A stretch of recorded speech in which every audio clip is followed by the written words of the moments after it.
Happy Tuesday, Bulldog fans, and welcome back to another edition of Bully Soccer Bites. I'm there with the ever-happy, always smiling James Armstrong. James Armstrong. How are you doing today, Coach? Doing good, thanks. Sun is shining, good day of training. So, getting ready, obviously, for the next game. So everything's good at our end. Coach, before we look ahead to the next game, let's talk about your one last week. You know, it was your first game of the second half in a short sprint of a season you guys have. And you did the unenviable task of playing a Friday night match in College Station, one of the best college venues to play soccer in the country. Let's talk about that match for a little bit. What happened, man?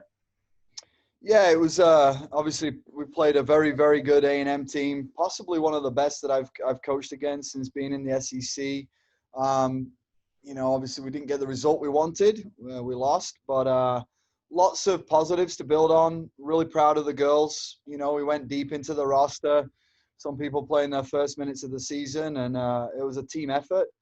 Thought the girls understood the game plan well and executed it to the best of their ability.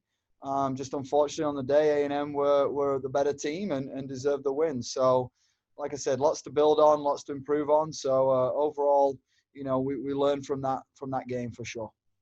You say talking about building from things, learning from it. So the student athletes you've had who haven't played a lot of minutes, haven't really played any minutes, they're getting to play a lot of roles. How much during the week do you focus on letting them know what their role is? Because I know so much of soccer can be physical, but there's also a mental aspect of that as well when it's 11 on 11 for at least 90 minutes. And what do you do to prepare people who might not play, the full 90 minutes every game to come in and get their job done? I think a lot of it really is reliant on the culture. We talk about team first and we talk about everybody understanding their roles and their responsibilities and knowing that role can change at any moment in time. And when you get that opportunity, taking it and being confident and being confident that you're prepared for that moment. And so the girls have done a great job in buying in and really working hard. And like I said, being team first. So when they get that opportunity now, they've stepped on the field and done the best that they can do. And we've been really proud of each and every single person that's played the minutes so far. And I do believe that there's some people that haven't played minutes yet that will play minutes before the season is over. So in terms of preparation, I think as a coaching staff, we take a look at it and make sure that we've got a fine balance between focusing on us and what we need to do to get better individually and collectively, but also making sure that we do address the upcoming opponent, the next opponent, and kind of make sure that everybody understands what strengths and weaknesses that they may have. So just taking a look at it from that standpoint and providing the right balance. Before we kind of take a dive into talking about Mizzou, it was first 4 matches of the year, unbeaten, got a result every match. I think first time in school history. How's the morale after your first loss of the year? Sometimes you get it in September, other times you get it beginning of October. But how were the first couple practices and trainings this week after coming back from that loss? So I think the key part is we were proud of the girls. They worked really, really hard, gave a great amount of effort. Sometimes you just come across somebody that's a little bit better than you. And on the night A&M we committed some individual mistakes, that we can rectify and we can make sure that we address those and hopefully make sure they don't happen again. But overall, the effort was there and the girls didn't give up, and faced a great deal of adversity like they have throughout the season. So there was lots of positives to come from the game despite it being a loss. So, we got back and had a good training session Saturday with the players that didn't play a lot of minutes, and that was really good. And then Monday we had a great transition day. So they worked really, really hard from that standpoint. And then today was more of a tactical day. So great effort, great energy, great focus. So I have absolutely no doubt that the girls have moved on from the disappointment of the loss and definitely learned from the situation. So, that's positive for us as a coaching staff. Well, Coach, we're getting closer to Saturday against the match against the Mizzou Tigers. When I was watching the match Friday night, it seemed to be a great atmosphere in A&M. I've noticed the beginning, first 2 matches this year, we've had a great atmosphere, loud, cowbells were ringing. How important is it in collegiate soccer, in the SEC to have that home field advantage? It's massive, and it's The atmosphere that we can create here at this stadium, I think, is unique. The girls love playing at home, love playing in front of their home fans. And, Starkville's a special place that has that energy about it when there's a sporting event going on. And we strongly encourage our fans to come out, and we're going to do our very best to make them proud. The girls, if you ask them at the start of the season, what's important to them, it's about getting the community behind them and really having that buy-in from the community as a whole. And we talk about, well, we've got to make sure that we put a product on the field that fans can cheer and get behind, right? And that's about effort and intensity that they see from our players. And I think they've seen that so far, and that's something that obviously we're looking to replicate on Saturday. So home field advantage is huge, in any conference, but particularly in the SEC. And like you said, our fans have been awesome so far, and should be a beautiful day on Saturday. Saturday's different than a Friday or a Sunday. So there's no church, there's no, football going on. So hopefully we'll have a lot of people, that have an open schedule and want to come out. And once again, admission's free. So, there's hopefully the chance for everybody to get out and cheer us on and ring those cowbells and shout as loud as they want. Perfect. So for Saturday night, 6:30 p.m., going to be probably around 70 degrees around kick, low as 60 during a bye week for football, only show in town. So let's talk about what to look forward to. Those Mizzou Tigers. I had to go there last year playing, what was it, about 30 degrees?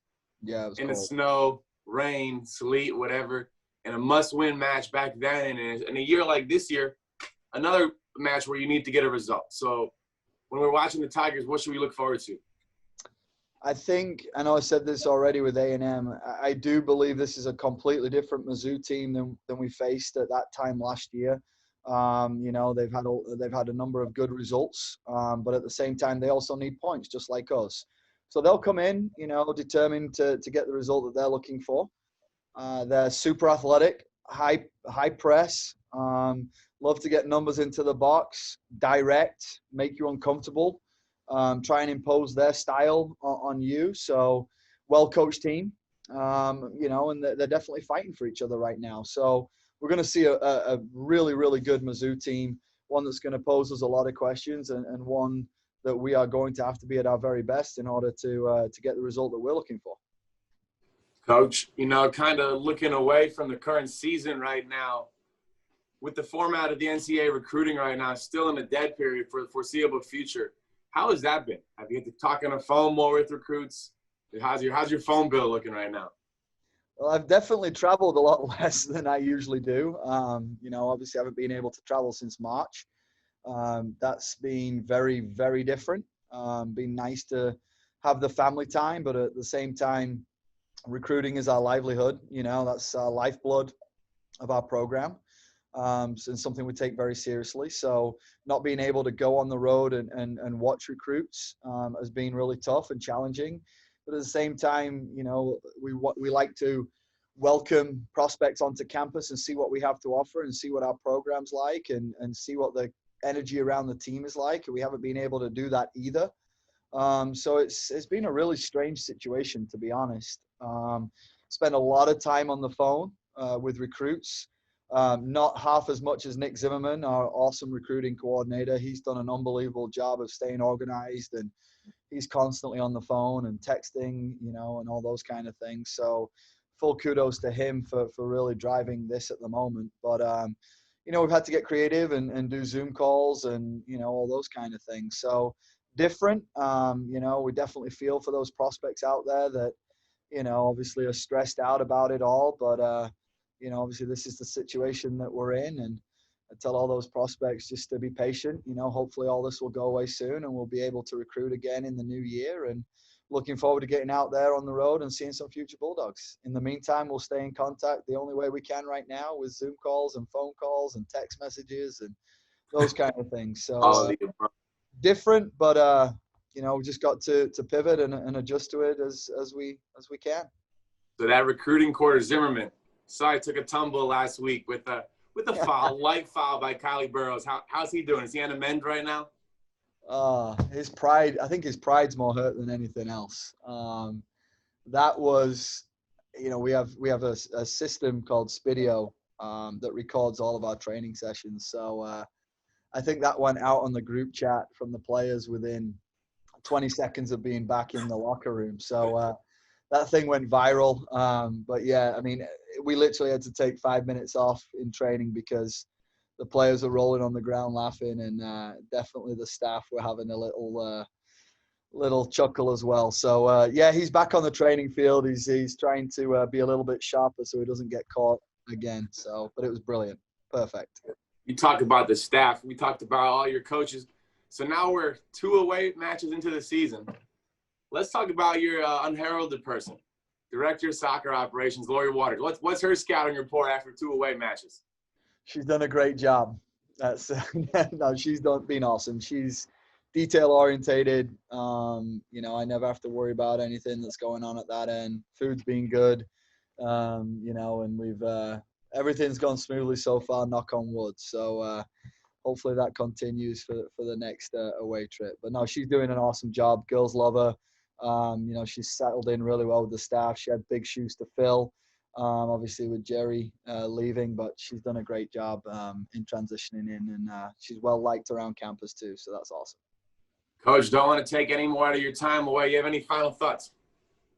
No, Chris, I appreciate you taking the time, and as always, Hail State. Hail State. Look to see you 6:30 p.m. Saturday night on the Mississippi State campus. Go Bulldogs. Hail State.